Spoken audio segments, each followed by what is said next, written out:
If I told you there was a diabetes medication that's been around for decades, costs only a few dollars a month, helps lower blood sugar, rarely causes low blood sugar, may help with weight control, and is still one of the most prescribed medications in America in 2026, you'd probably assume everyone with diabetes is taking it.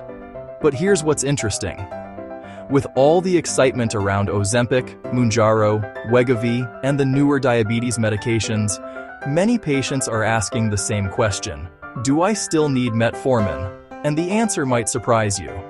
In fact, according to the latest American Diabetes Association Standards of Care for 2026, metformin remains a foundational medication for many patients with type 2 diabetes, even in the GLP-1 era.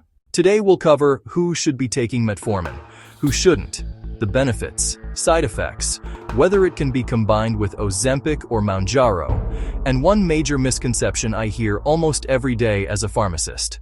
I'm a licensed pharmacist, and on this channel I explain medications the same way I would to a patient standing at my pharmacy counter. Let's get into it. Metformin has been used worldwide for decades and remains one of the most studied medications in diabetes care. Its primary job is simple: help lower blood sugar.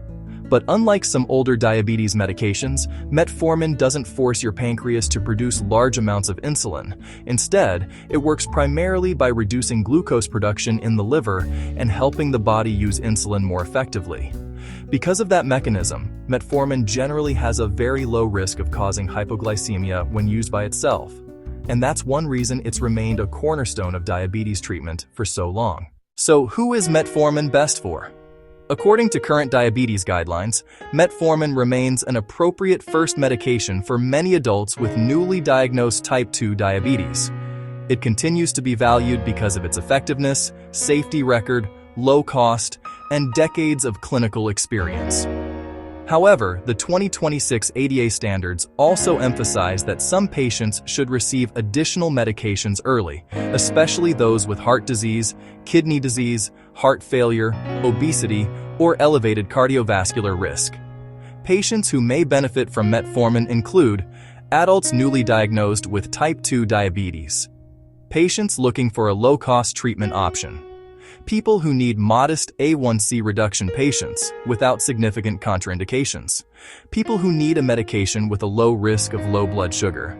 Metformin may also be used in certain patients with prediabetes and in some other specialized situations determined by healthcare providers. Here's the update that many headlines get wrong. The ADA did not remove metformin from diabetes treatment.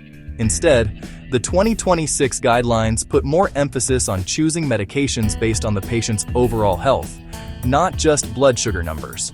That means patients with heart disease, chronic kidney disease, heart failure, obesity, or high cardiovascular risk may benefit from adding medications like GLP-1 receptor agonists or SGLT2 inhibitors earlier in treatment. The key point is this: for many patients, it's no longer metformin or a GLP-1 medication. It's often metformin plus a GLP-1 medication. That's a major shift in modern diabetes care. This is probably the question I get asked most often. Can I take metformin and Ozempic together? Absolutely. In fact, this is one of the most common treatment combinations in diabetes care. Metformin and GLP-1 medications work through different mechanisms. Metformin primarily reduces glucose production by the liver and improves insulin sensitivity. GLP-1 medications help increase insulin release when blood sugar rises, reduce glucagon production, slow stomach emptying, and reduce appetite.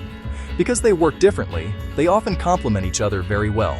Many patients take metformin plus Ozempic, Wegovy, Mounjaro, or metformin plus Zepbound.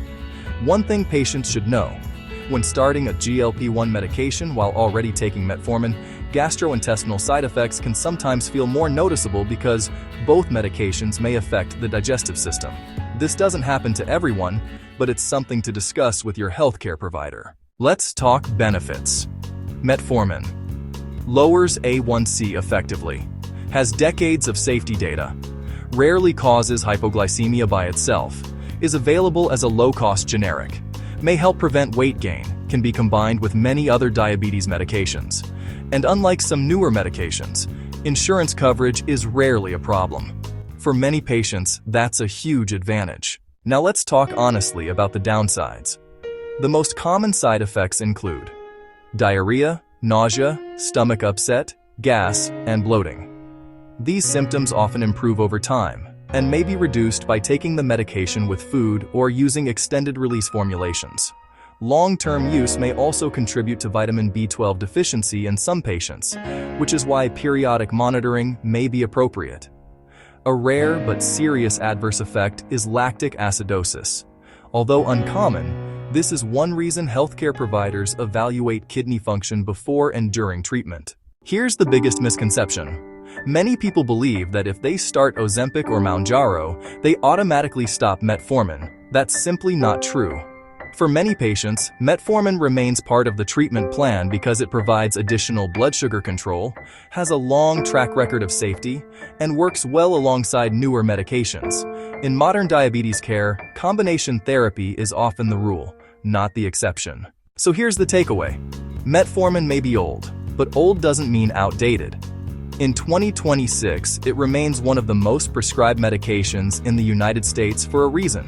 It's affordable, it's effective, it's well-studied, and for many patients, it still serves as the foundation of diabetes treatment, even when newer medications like Ozempic and Mounjaro are added. Are you currently taking metformin?